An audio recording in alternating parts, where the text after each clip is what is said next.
Hello friends, I hope आप सभी अच्छे होंगे। ये वीडियो मैंने बनाई है 12th क्लास के मैथ्स में जो कॉन्टिन्यूटी और डिफरेंशिएबिलिटी चैप्टर है उसको लेके। इसमें मैं हर एक एक्सरसाइज से जो इंपॉर्टेंट क्वेश्चंस हैं उन्हें कवर करूंगा। तो पहली एक्सरसाइज में जो क्वेश्चंस हैं कॉन्टिन्यूटी वाली जो एक्सरसाइज है उसमें आपको क्वेश्चन मिलेंगे जिसमें के की वैल्यू निकालने वाले होंगे या ए बी सी की वैल्यू निकालने वाले होंगे। वो आपको कहेगा कि फंक्शन कंटिन्यूअस है, इस पॉइंट पे आप वैल्यूज निकालो ए की, बी की, या वो कोई कॉन्स्टेंट डाल देगा। क्वेश्चन लिया हुआ मैंने, क्वेश्चन नंबर है 26। आप अपनी एनसीईआरटी की बुक में देख सकते हैं। क्वेश्चन में लिखा हुआ कि ये जो फंक्शन है ये पाई/2 पे कंटिन्यूअस है, तो आपको के की वैल्यू निकालनी है। ये जो के यहाँ पे इंक्लूडेड है, देखो अगर कोई फंक्शन कंटिन्यूअस है तो उसकी तीन चीज़ें इक्वल होंगी। एल एच एल मतलब left hand limit, are H L right hand limit, और फंक्शनल वैल्यू। जिस पॉइंट पे कंटिन्यूअस कहा उसी पॉइंट पे फंक्शनल वैल्यू। उसने हमें पाई/2 पे कंटिन्यूअस कहा इस फंक्शन को, तो हम इस पे जो फंक्शनल वैल्यू है ये तीनों इक्वल रख लेंगे। यहाँ से तो हमें फंक्शनल वैल्यू मिल जाएगी। और एल एच एल का मतलब है left hand limit. Left hand limit में हम एच घटा दिया करते हैं, राइट हैंड लिमिट में हम एच जोड़ दिया करते हैं। तो पाई/2 में से एच घटाएंगे तो पाई/2 से कम हो जाएगा, तब भी यही फंक्शन काम करेगा, ज़्यादा के लिए भी यही फंक्शन काम करेगा। तो हम कोई सी एक चीज़ निकाल लेंगे और फिर हम फंक्शनल वैल्यू। चलो देखते हैं, खैर इतनी बात नहीं, सॉल्यूशन करते हैं। तो सॉल्यूशन में हम आर एच एल निकालते हैं at X is equal to पाई/2 पे। आर एच एल का फॉर्मूला है limit H tending to zero F किस पॉइंट पे कहा, पाई/2 पे, तो पाई/2 प्लस एच। देखो अगर आप पाई/2 में कुछ जोड़ोगे तो पाई/2 से ज़्यादा हो जाएगा, ज़्यादा हो जाएगा तो फिर ये वाला फंक्शन में रखी जाएगी वैल्यू। तो ये बन जाएगा limit H tending to zero के। देखो ये एफ एक्स है, मतलब एक्स की जगह पे क्या लिखा हुआ, पाई/2 प्लस एच। तो ये एफ एक्स की वैल्यू है ये, तो एक्स की जगह हम क्या लिखेंगे, पाई/2 प्लस एच। तो ये बन जाएगा कोस पाई/2 प्लस एच। एक्स की जगह हमने लिखा अपॉन में पाई-2। एक्स की जगह क्या लिखना, पाई/2 प्लस एच। ठीक है, ये हमारे पास आ गया।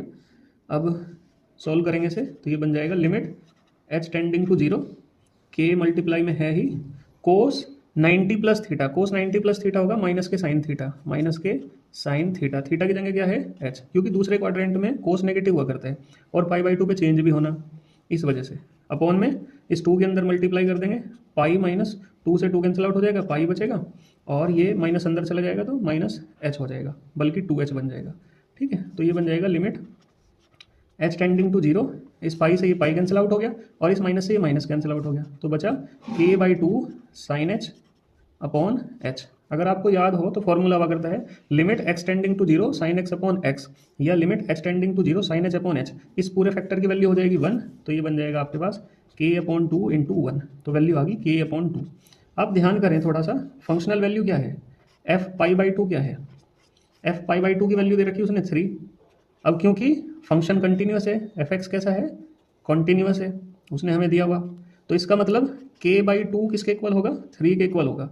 इसका मतलब k की वैल्यू कितनी हो जाएगी, 6 हो जाएगी। इस तरह से हम k की वैल्यू फाइंड कर लेंगे।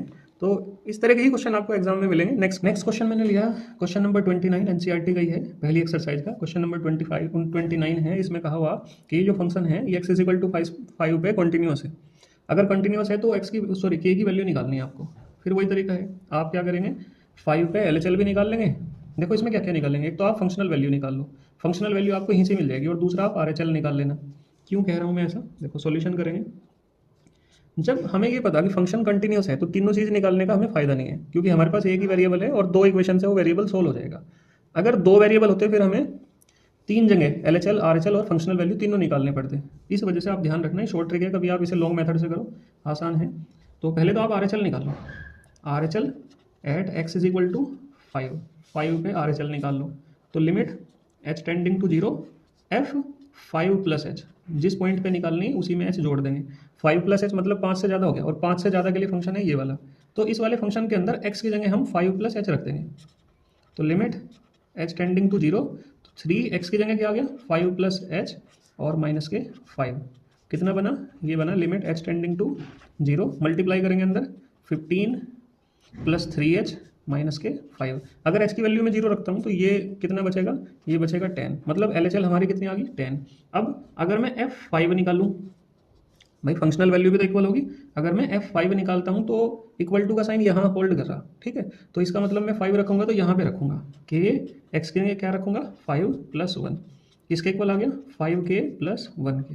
नाउ क्योंकि फंक्शन कैसा है, एफ एक्स इज कॉन्टिन्यूस, कैसा है, कॉन्टिन्यूस है, कहाँ पे, at X is equal to 5। इसे हिंदी में शायद सतत बोलते हैं, तो जो लोग हिंदी वाले हैं, यूपी बोर्ड वाले हैं, वो ध्यान रखेंगे, क्योंकि एफ एक्स जो है वो कॉन्टिन्यूस है, मतलब सतत है, एक्स इज इक्वल टू 5 पे, तो फिर आर एच एल किसके इक्वल होगी, आर एच एल होगी F5 के इक्वल, इन सबको इक्वल रखेंगे तो ये बन जाएगा 10, और इधर है 5 के +1, और ये जो 1 है इधर +1 है, इधर जाके -1 हो जाएगा, 9 इज इक्वल टू 5k बचेगा, तो k की वैल्यू आ जाएगी 5 मल्टीप्लाई में इधर डिवाइड में आ जाएगा, तो 9/5। तो इस तरह से आप k की वैल्यू निकाल सकते हैं। नेक्स्ट क्वेश्चन जो है वो है एक्सरसाइज 5.5 से। ध्यान रखना, एक्सरसाइज फर्स्ट के बाद में एक्सरसाइज 5.5 ही इंपॉर्टेंट है, उससे पहले की जो एक्सरसाइज है वो केवल रिवीजन है 11th क्लास का, तो मुझे नहीं लगता कि वहाँ से कोई क्वेश्चन बनेगा। तो तैयार रहेंगे कौन सी एक्सरसाइज के लिए, 5.5 के लिए। और 5.5 में आपको किस तरह के क्वेश्चन मिलेंगे, मिलेंगे फंक्शन की पावर फंक्शन का, मतलब वेरिएबल की पावर वेरिएबल वाले फंक्शन मिलेंगे, जो हमने 11th क्लास के डिफरेंशिएशन में नहीं पढ़े। तो इन क्वेश्चंस को कैसे करते हैं, इन क्वेश्चंस को करने से पहले सबसे पहले हम इन्हें कुछ मान लेंगे, लेट कर लेंगे, वाई कर लेंगे, या जो भी आप मानना चाहें, ए भी मान सकते हैं अगर नहीं दिया हुआ। तो आपने जैसे ही एज्यूम करा, अब इनमें लॉग आपको यूज करना पड़ेगा, तो using log on both sides, दोनों साइड्स पे क्या यूज कर लेंगे, लॉग यूज कर लेंगे। तो लॉग की आपको प्रॉपर्टी पता भी होनी चाहिए, तो आपने लॉग यूज करा तो ये बना log x की पावर cos x। देखो log की प्रॉपर्टी ये है कि log पावर को मल्टीप्लाई में लाया करते हैं सामने, तो ये जो पावर है cos x ये सामने आ जाएगा और log x बच जाएगा, ठीक है। तो अब आपके पास एक फंक्शन ये है और दूसरा फंक्शन ये है। अब आप इसे डिफ्रेंशिएट कर लो, डिफ्रेंशिएट किसके रेस्पेक्ट में, with respect to x, x के रेस्पेक्ट में, और सॉरी यहाँ पे log y आएगा, ठीक है। तो log y is equal to, यहाँ पे आपने log यूज करा, log y का हो जाएगा, log का डिफरेंशिएशन हुआ करता है 1/y, मतलब 1 में होगा जो भी, अगर log x का डिफरेंशिएशन करेंगे तो 1/x आएगा, y है तो 1/y आ गया।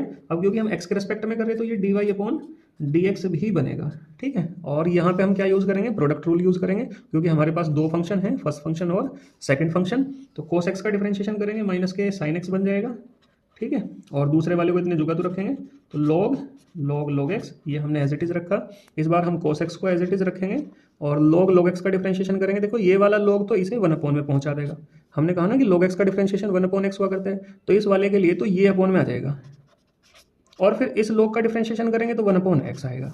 तो ये बन गया आपके पास dy/dx is equal to y, इधर डिवाइड में है, इधर मल्टीप्लाई में चला जाएगा, और ये बन जाएगा माइनस के sin x log x और प्लस में cos x और अपॉन में x log x, ठीक है।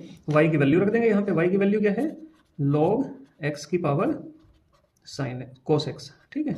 log x की पावर क्या है, cos x, तो वो हम लिख देंगे यहाँ पे, और ये एज इट इज रहने देंगे। पॉजिटिव वाली टर्म को पहले लिख लेंगे, cos x upon x log x, और माइनस में sin x into log x, ठीक है। इस तरह से हम क्वेश्चन को कर सकते हैं। तो इस एक्सरसाइज से मैं ज़्यादा क्वेश्चन नहीं ले रहा हूँ, इसमें एक ही कॉन्सेप्ट यूज़ होना कि जब भी आप वेरिएबल की पावर वेरिएबल वाला कॉन्सेप्ट यूज़ हो या फंक्शन की पावर फंक्शन वाला कॉन्सेप्ट यूज़ हो, तो आप क्या करेंगे, आप सिंपली log यूज़ कर लेंगे, ठीक है। इस तरह से आप क्वेश्चन को कर सकते हैं। नेक्स्ट हमारा क्वेश्चन है एक्सरसाइज 5.6 से। देखो 5.5 में लगभग इसी तरह के क्वेश्चन थे, फंक्शन की पावर फंक्शन वाले। अब 5.6 में क्या है, 5.6 में आपको पैरामीट्रिक फॉर्म वाले मिलेंगे। पैरामीट्रिक फॉर्म बोलते हैं जब x और y जो हैं किसी तीसरे वेरिएबल पे डिपेंड करते हो, ठीक है। जैसे x किस पे डिपेंडेंट है, t पे डिपेंडेंट है, इसी तरह से y भी किस पे डिपेंडेंट है, t पे डिपेंडेंट है। और हमें निकालने को कहा गया कि आपको dy/dx निकालना, ठीक है। तो ऐसे क्वेश्चन, ऐसे जो फंक्शंस हैं उन्हें बोलते हैं हम पैरामीट्रिक फॉर्म। पैरामीट्रिक फॉर्म वाले हम कैसे डिफरेंशिएट करते हैं, जो भी तीसरा वेरिएबल है हम उसी के रिस्पेक्ट में x को भी डिफरेंशिएट करेंगे और y को भी डिफरेंशिएट करेंगे, और फिर dy/dt को डिवाइड कर देंगे dx/dt से। जैसे इस क्वेश्चन में प्रोसीड करेंगे। इन क्वेश्चंस को करने का यही तरीका है, ठीक है। कैसे करते हैं, तो देखो पहले तो हम, क्योंकि y हमें क्या दिया हुआ, y हमें दिया हुआ a sin t, ठीक है। तो हम इसे डिफरेंशिएट कर लेंगे किसके रेस्पेक्ट में, t के रेस्पेक्ट में। हम t के रेस्पेक्ट में डिफरेंशिएट करेंगे तो ये बन जाएगा dy/dt is equal to a as it is रहेगा, और साइन का हम कर लेंगे, बन जाएगा cos t, ठीक है। ये dy/dt तो बन गया। अब x हमें क्या गिवन है, x गिवन है a cos t plus log tan t/2, ठीक है। इसका डिफरेंशिएशन करेंगे, इसे भी ऐसे ही डिफरेंशिएट करेंगे, किसके रेस्पेक्ट में, t के रेस्पेक्ट में डिफरेंशिएट करेंगे, तो ये बन जाएगा dx/dt is equal to a as it is रहेगा, cos t का डिफरेंशिएशन हो जाएगा माइनस के साइन टी, और log का क्या बनेगा, log का बनेगा 1/, जो भी log के साथ में हो, यहाँ पे t/2 है और फिर इसका tan t/2 का भी डिफ्रेंशिएशन करेंगे तो ये बनेगा sec स्क्वायर t/2 और t/2 का होगा 1/2। ठीक है, चेन रूल से हम इसे डिफ्रेंशिएट करेंगे तो ये हमारे पास बन जाएगा a माइनस के साइन टी। इसे थोड़ा सा हमें सोल्व करना पड़ेगा पहले। अगर मैं इसे लिखता हूँ किसकी फॉर्म में, इसे कॉस की फॉर्म में लिख लूँ 1 कॉस करके, और इसे साइन अपॉन कॉस करके लिखता हूँ तो ये आपके पास बन जाएगा 1 कॉस स्क्वायर t/2, और ये बनेगा साइन t/2। टेन को क्या लिखते हैं, साइन अपॉन कॉस, और कॉस t/2 और मल्टीप्लाई में 1/2 वो है। देखो यहाँ एक पावर कैंसिल आउट हो जाएगी और ये यहीं के यहीं मल्टीप्लाई में चला जाएगा। ठीक है, तो ये बन जाएगा आपके पास a माइनस के साइन टी, और जब ये मल्टीप्लाई में जाएगा तो ये इस तरह से दिखाई देगा आपको 2 sign t/2 into cos t/2। ठीक है, देखो ये आपस में मल्टीप्लाई में चला जाएगा, यहाँ 1 बचेगा, 1 सबसे ऊपर जाएगा मल्टीप्लाई में। अब आप एक फॉर्मूला ध्यान रखेंगे, 2 साइन थीटा कोस थीटा किसके इक्वल हुआ करता है, साइन 2 थीटा के इक्वल हुआ करता है। तो माइनस के साइन टी तो ऑलरेडी था, और ये अपन में बन जाएगा साइन टी ही बन जाएगा, क्योंकि थीटा कितना है, t/2 है। तो t/2 में जब आप 2 से मल्टीप्लाई करोगे तो 2 से 2 कैंसिल आउट हो जाएगा और ये बच जाएगा। एलसीएम लेंगे इसका तो a ये बनेगा, इसकी इधर मल्टीप्लाई करेंगे, पहले मैं 1 को लिख लूँ क्योंकि 1 प्लस का है, और माइनस के साइन स्क्वायर t अपॉन में क्या बना, साइन टी। आपको ध्यान होगा कि 1 माइनस साइन स्क्वायर टी किसके इक्वल होगा, कोस स्क्वायर टी के।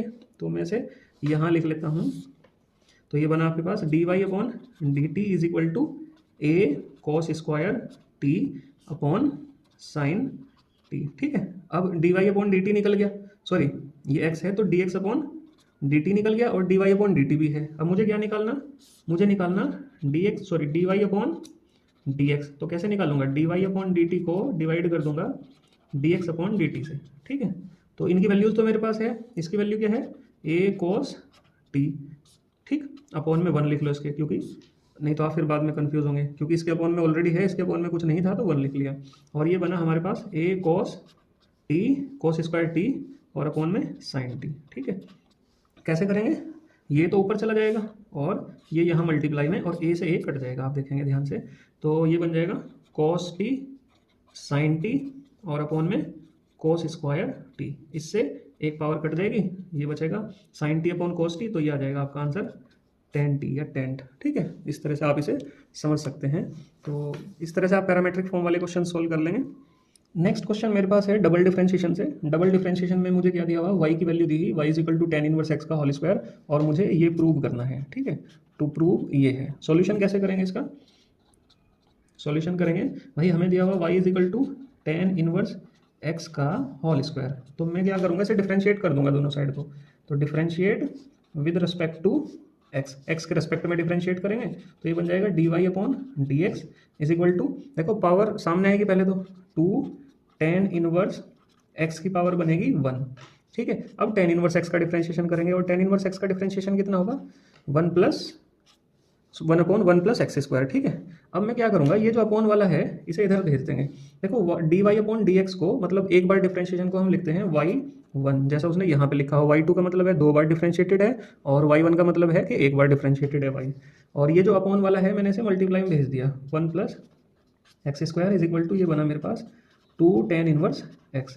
अब इसे मैं दोबारा से फिर डिफरेंशिएट कर दूंगा, again differentiate with respect to x। भाई 2 बार डिफरेंशिएशन करना मुझे, तो मैं 2 बार डिफरेंशिएशन कर दूंगा। यहाँ पे प्रोडक्ट रूल लगाना पड़ेगा, y1 का डिफरेंशिएशन करेंगे तो y2 बन जाएगा, और 1 प्लस एक्स स्क्वायर उस बार जुगातू रहेगा, क्योंकि एक का डिफरेंशिएशन करेंगे और को जुगातू रखेंगे, प्लस इस बार y1 को जुगातू रखा, और 1 प्लस एक्स स्क्वायर का डिफरेंशिएशन 1 का तो 0 हो गया, और एक्स स्क्वायर का बन गया 2x, और इधर 2 का होने का नहीं, tan इनवर्स x का बन जाएगा अपॉन में 1 प्लस एक्स स्क्वायर। तो ये जो 1 प्लस एक्स स्क्वायर है इधर से मैंने मल्टीप्लाई में भेज दिया, तो इधर y2 इसकी मल्टीप्लाई में जाएगा, इसकी मल्टीप्लाई में जाएगा ये, तो ये बन जाएगा 1 प्लस एक्स स्क्वायर का होल स्क्वायर, क्योंकि एक पावर ऑलरेडी है, एक इधर से आएगी, ये बन जाएगा। और प्लस में यहाँ तो 2x बचा, तो 2x 1 plus x square into y1 is equal to 2। और आप ध्यान करेंगे इस क्वेश्चन में हमें यही प्रूव करना था, ये है ना 1 प्लस एक्स स्क्वायर का होल स्क्वायर y2, ये वाली टर्म है, और 2x 1 प्लस एक्स स्क्वायर, या एक्स स्क्वायर प्लस 1, जैसे भी आप लिखना पसंद करें, वो ये y1 इज इक्वल टू 2। तो इस तरह के क्वेश्चन हम डायरेक्टली ऐसे कर सकते हैं। आप ध्यान रखेगा कि जिसमें भी अपॉन वाली टर्म बनती है ना इस तरह से, मान लिया साइन इनवर्स एक्स हो गया, या टेन इनवर्स एक्स हो गया या कोस इनवर्स एक्स हो गया, तो जब भी अपॉन में इस तरह की टर्म बने आप उसे हमेशा इधर भेज दिया करें, ठीक है, और यहाँ पे फिर प्रोडक्ट रूल लगा ले करें। तो इस तरह से डबल डिफरेंशिएशन के क्वेश्चन हम कर सकते हैं। डबल डिफरेंशिएशन के क्वेश्चन में मुझे एक क्वेश्चन और दिखाई दे रहा, ये भी एनसीईआरटी से ही है, ये एनसीईआरटी का 12th क्वेश्चन है और ये था 17th क्वेश्चन, ठीक है। इसमें क्या दिया हुआ, आपको दिया हुआ y is equal to cos inverse x, और आपसे ये पूछा हुआ d square Y upon D x square, और केवल y में आंसर आना चाहिए, उसने ऐसा कहा, मतलब x आना नहीं चाहिए। देखो अगर x नहीं चाहिए तो आपको x को हटाना पड़ेगा, और x हटेगा तब जब एक बार डिफरेंशिएशन करेंगे x का तो 1 आ जाएगा।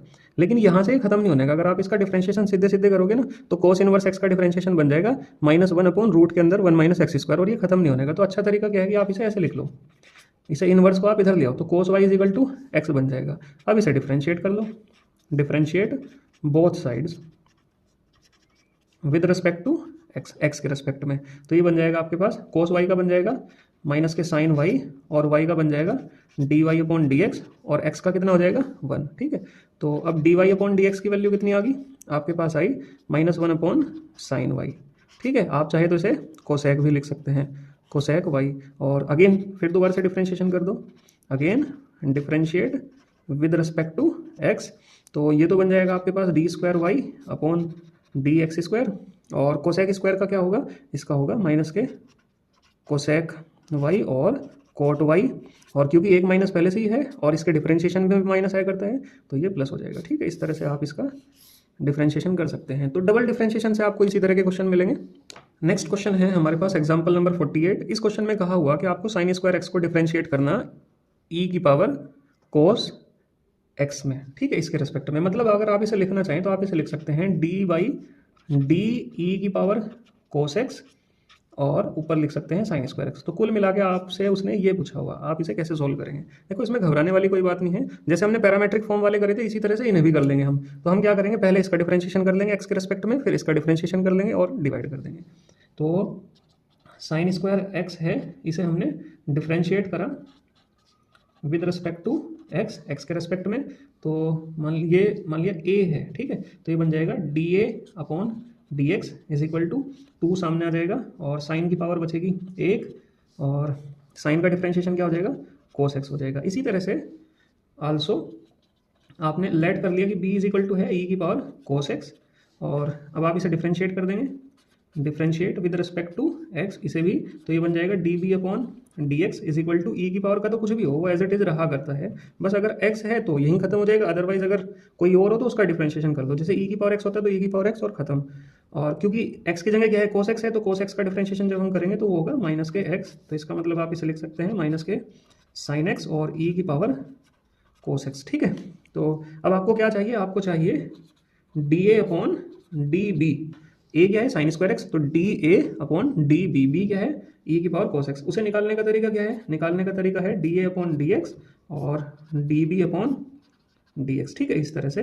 तो उसकी वैल्यू रखेंगे तो ये बनेगा 2 साइन एक्स और कोस एक्स अपॉन में माइनस के साइन एक्स और ई की पावर कोस एक्स, ठीक है। साइन एक्स से तो साइन एक्स ही कट गया, तो बचा क्या, बचा आपके पास ई की पावर कोस एक्स, तो आप इसे लिख सकते हैं माइनस के 2 कोस एक्स अपॉन में ई की पावर कोस एक्स, ये इसका आंसर हो जाएगा। तो इसमें घबराने वाली बात नहीं कि भाई फंक्शन के रिस्पेक्ट में हम कैसे डिफरेंशिएशन करेंगे, जिस फंक्शन के रिस्पेक्ट में डिफरेंशिएशन करना उसका डिफरेंशिएशन अपॉन में रख दो, और जिसका करना उसका डिफरेंशिएशन ऊपर रख दो, सिंपल क्वेश्चन है, ठीक है।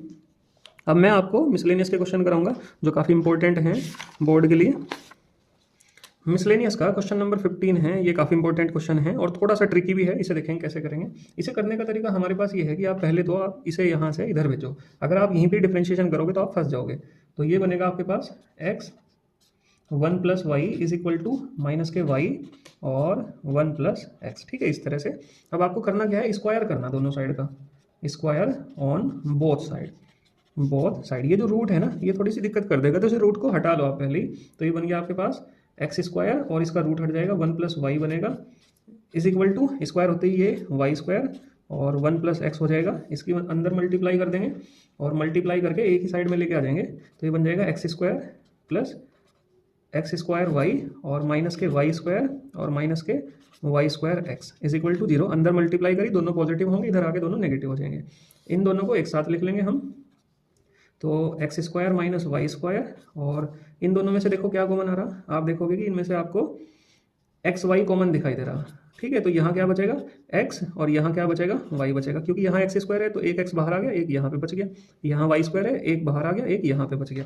आप इसे कैसे लिख सकते हैं, लिख सकते हैं x माइनस वाई और x प्लस वाई। ठीक है, ए स्क्वायर माइनस बी स्क्वायर वाली प्रॉपर्टी आपको अच्छे से याद होगी, तो उस तरह से आप इसे कर सकते हैं। Is equal to zero, is equal to zero. अब देखो x माइनस वाई तो कॉमन आ गया, तो x माइनस वाई कॉमन आया और बचा क्या, यहाँ पे बचा x प्लस वाई और plus x y is equal to zero.